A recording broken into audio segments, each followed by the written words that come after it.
Sljedeća karta u velikoj arkani jeste karta zvezde pod rednim brojem 17. Da vidimo šta bi nam karta zvezde rekla kada bi mogla da govori. Kada bi zvezda progovorila, rekla bi: u beskonačnom mnoštvu bića i stvari pronašla sam svoje mesto, u svetu i u sebi, jer je to ista stvar. Ne moram više da tražim, više nemam nikakvu sliku o sebi, na svom mestu sam. Ovdje i svuda dobrovoljno sam vezana. Ja sam u svakoj čestici prašine, na svakoj teritoriji, u svakom potoku, u svakoj zvezdi, u svakom delu svog tela. I kako da ne poštujem svet, svoje kosti i svoje telo?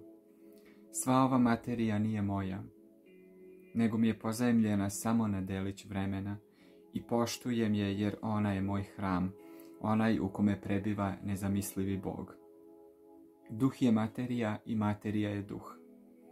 Univerzum se neprestano rađa i raspada, a u njegovom središtu, gde klečim, ja jesam.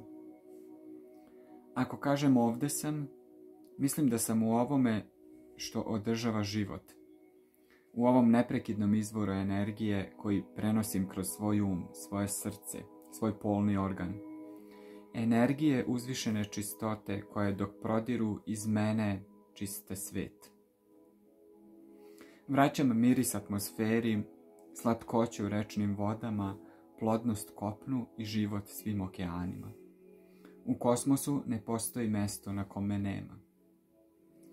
Ni u kom trenutku ne napuštam sadašnjost, ni prošlost, ni budućnost ne mogu da me vežu. Ni kajanje, ni planovi.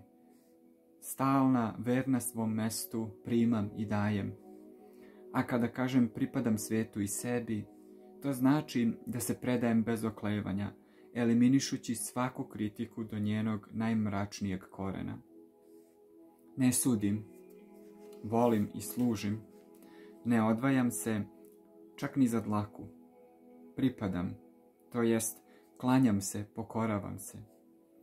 Zbog toga što sam gola poput drveta, ptice ili oblaka. Ja sam od svog tela, od svog mesa i od svoje krvi, zato što jesam. Nemoguće mi je da napuštam druge ili da napustim sebe. Kako da ne volim ono što me zaposeda s ljubavlju? Kao što se predajem zemlji, tako se predajem svom telu i kostima.